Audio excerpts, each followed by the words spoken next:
नमस्कार, मी संगीता कनोजिया। सर्व गणेश भक्तांचे हार्दिक स्वागत। आपण पाहतात ठाणे फास्ट टीव्ही न्यूज। पाहूया आजच्या काही ठळक घडामोडी। चिंता विघ्नहर्त्या बाप्पावर सोडून देत पुढचे 10 दिवस सेवा करण्यासाठी ठाणेकर सज्ज। ढोलताशांचा गजर आणि गणपती बाप्पा मोरयाच्या जयघोषात घरोघरी गणरायाचं आगमन। ठाणे महापालिकेत सहाय्यक आयुक्तांसह कर्मचाऱ्यांची पदे रिक्त, कामाचा अतिरिक्त भार उपायुक्तांवर। आणि ठाणे शहरात विसर्जनासाठी एकूण 8 कृत्रिम तलाव तयार। घेऊया एक अल्पशा विश्रांती।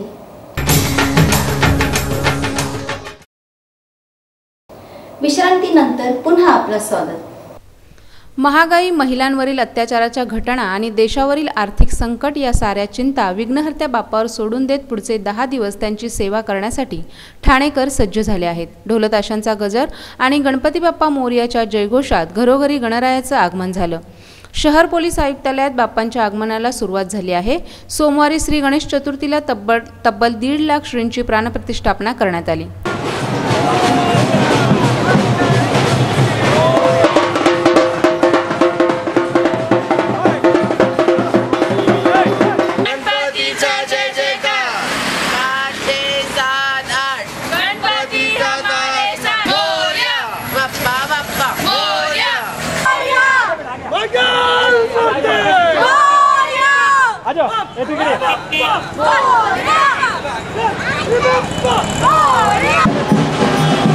गणपती बाप्पा मोरया, 1 2 3 4 गणपतीचा जय जयकार। दरवर्षी यावर्षी साथ हो रहा है। फक्त जरा महागाई जास्त आहे, जरा कमी होते। महिलांवर वाढणारे अत्याचार आहेत, थोडे कमी होऊ जास्त फक्त देवाला प्रार्थना आहे। आणि इको फ्रेंडली गणपती बनवले पाहिजे, ते काळाची गरजच आहे। आणि इको फ्रेंड आपण बघतो एवढं पोल्युशन वाढतंय, इको फ्रेंडली गणपती शक्य सगळ्यांनी वापरावे। शक्य सगळ्यांनी गणपती उत्सव हा सगळ्या इको फ्रेंडली कसा होईल हे आपण बघा आवश्यक आहे।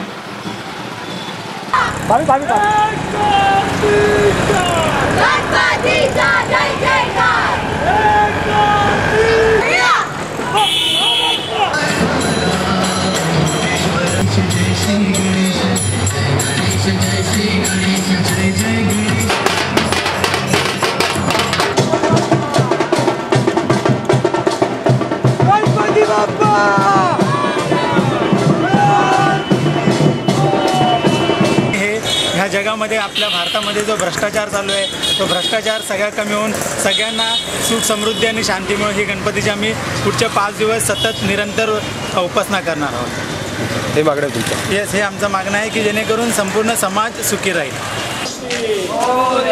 गणपती बाप्पा मोरया, मंगलमूर्ती मोरया, गणपती बाप्पा मोरया, मंगलमूर्ती। त्यामध्ये जे काही वाईट प्रसंग चालले ते सगळं म्हणजे नष्ट व्हावं आणि जगामध्ये काही असं म्हणजे वाईट प्रसंग पुन्हा येऊ नको। तुमच्यासाठी काय मागणार आहात तुम्ही? तसंच दुसऱ्या दिवशी म्हणजे 1.5 दिवसाच्या बाप्पांना निरोप देण्यासाठी तब्बल 109 विसर्जन घाट सज्ज झाले आहेत। यामध्ये तलाव, खाडी किनारा आणि कृत्रिम तलावांचा समावेश आहे। सर्वाधिक 31 विसर्जन घाट ठाणे शहर परिमंडळात आहेत। ठाणे शहर पोलीस आयुक्तालयात 1048 सार्वजनिक आणि 1,48,821 घरगुती गणपती बाप्पांची प्राणप्रतिष्ठापना करण्यात आली आहे। त्यामध्ये ठाणे शहर परिमंडळात 31 तर त्यापाठोपाठ कल्याणात 26, उल्हासनगर 21, भिवंडी 17 आणि वागळे इस्टेट 14 मुख्य विसर्जन घाट आहेत।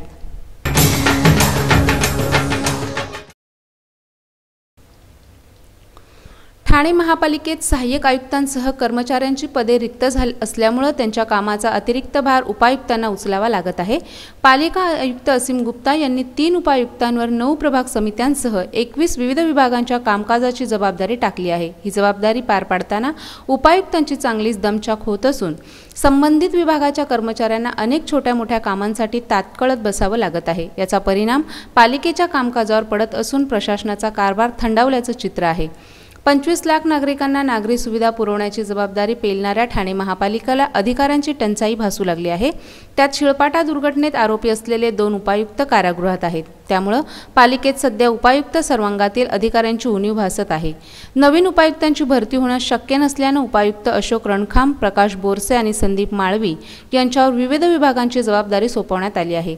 उपायुक्त संदीप माळवी यांच्याकडे उपायुक्त मुख्यालय, प्रादेशिक आपत्ती व्यवस्थापन कक्ष, अतिक्रमण विभाग, संगणक विभाग, सामान्य प्रशासन विभाग, आस्थापना व कार्मिक विभाग, मागासवर्ग कक्ष, सुरक्षा विभाग आणि अग्निशमन अशा 8 विभागांची जबाबदारी सोपवण्यात आली आहे। याशिवाय त्यांच्याकडे माहिती व जनसंपर्क विभागही आहे। उपायुक्त अशोक रणखाम यांच्याकडे परिमंडळ 3, निवडणूक विभाग, भंडारगृह, परवाना विभाग, नागरी सुविधा केंद्र, प्रदूषण विभाग आणि अभिलेखा कक्ष अशा 7 विभागांची जबाबदारी देण्यात आली आहे।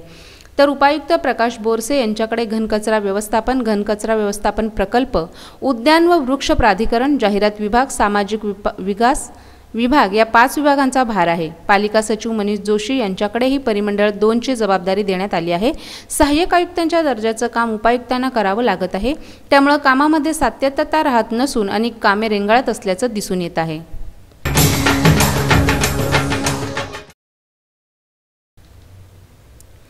ठाणे महापालिकेनं कोपरी येथे विसर्जन महाघाट तयार केले आहेत। तिथे 5 फूट आणि त्याहून मोठ्या आकाराच्या मूर्तींच्या विसर्जनाची व्यवस्था करण्यात आली आहे। रायलादेवी तलाव, उपवन येथे रायलादेवी मंदिराशेजारी, आंबेघोसाळे तलाव, टिकुजुनीवाडी, बाळखुम आणि खारेगाव येथे विसर्जनासाठी एकूण 8 कृत्रिम तलाव तयार करण्यात आले आहेत। या तलावांच्या ठिकाणी आरती स्थान, निर्माल्य कलश, वैद्यकीय पथक, फायर ब्रिगेड, विद्युत व्यवस्था उपलब्ध करून देण्यात आली आहे। विसर्जन घाट किंवा कृत्रिम तलावांमध्ये विसर्जन शक्य नाही अशा भाविकांसाठी पालिकेनं मडवी हाऊस, व्यंकटेश्वर मंदिर, चिरंजीवी हॉस्पिटल परिसर, पोखरण रोड क्रमांक 2, वसंत विहार, वागळे इस्टेट रोड क्रमांक 16, मासुंदा तलाव, जेल तलाव परिसर, पाईपलाईन ब्रिज, खिडकाळी, उपवन तलाव, खारेगाव, मॉडेला चेकनाका येथे गणेश मूर्ती स्वीकार केंद्र उभारली आहेत। या केंद्रांवर येणाऱ्या मूर्तींचं विधिवत विसर्जन करण्याची व्यवस्था पालिका करणार आहे। 1.5, 5 आणि 10 दिवसांच्या गणपती विसर्जनाच्या दिवशी पालिकेचे सुरक्षा रक्षक, फायर ब्रिगेड, एनसीसीचे विद्यार्थी, Aniruddha academy of disaster management या संस्थेचे तब्बल 400 प्रशिक्षित स्वयंसेवक तैनात आहेत।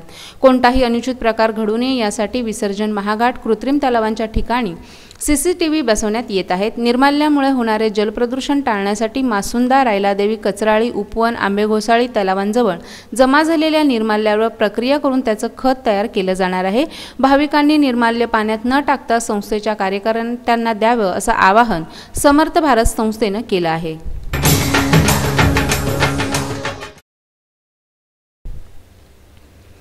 महापालिका म्हटली की भ्रष्टाचाराची गंगा आलीच, पण त्याला आता काही मर्यादा राहिल्या नसून ठाणे महापालिकेच्या सार्वजनिक बांधकाम खात्यानं 1,88,00,000 खर्च केल्यानंतरही शहरातील गतिरोधकाची अत्यंत दुरावस्था झाली आहे। कंत्राटदारानं पालिकेला सपशेल गंडवल्याचं निष्पन्न झालं आहे। त्यामुळे आता कंत्राटदाराकडूनच IRCच्या मानांकनानुसार सर्व गतिरोधकांची पुन्हा तातडीनं बांधणी करण्याची मागणी केली जात आहे। 2 वर्षांपूर्वी ठाणे महापालिकेनं मोठ्या प्रमाणावर रस्ता रुंदीकरण केलं होतं। त्यावेळी इंडियन रोड काँग्रेसच्या मानांकनानुसार रस्त्यावरील महत्त्वाच्या ठिकाणी वाहतुकीचा वेग कमी करण्यासाठी ठाणे वाहतूक पोलिसांनी विविध ठिकाणी गतिरोधक बांधण्याची सूचना महापालिकेला केली होती।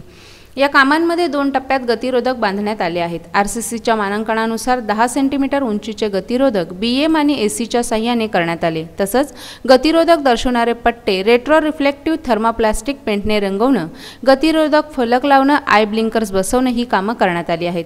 एकूण 2100 मीटर लांबीचे 180 गतिरोधक विविध ठिकाणी बसवण्यात आले आहेत। त्यासाठी साई सिद्धनाथ कन्स्ट्रक्शन या कंत्राटदाराकडून महापालिकेनं काम करून घेतलं। मात्र वर्षभरापूर्वी केलेल्या गतिरोधकाची अत्यंत दुरावस्था झाली असून रबरी स्पीड ब्रेकर तर केव्हाच उखडले गेले आहेत।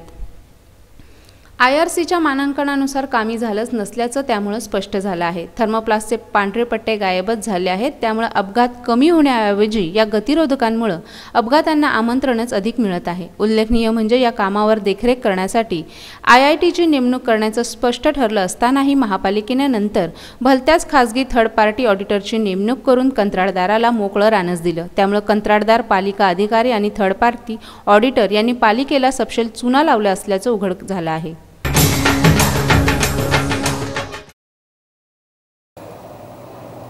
आपला काय तक्रार व सूचना असल्यास आमचा पत्ता Laxman Kanojia, Thane fast TV news, Shivshakti apartment जवळ, चंदनवाडी, ठाणे।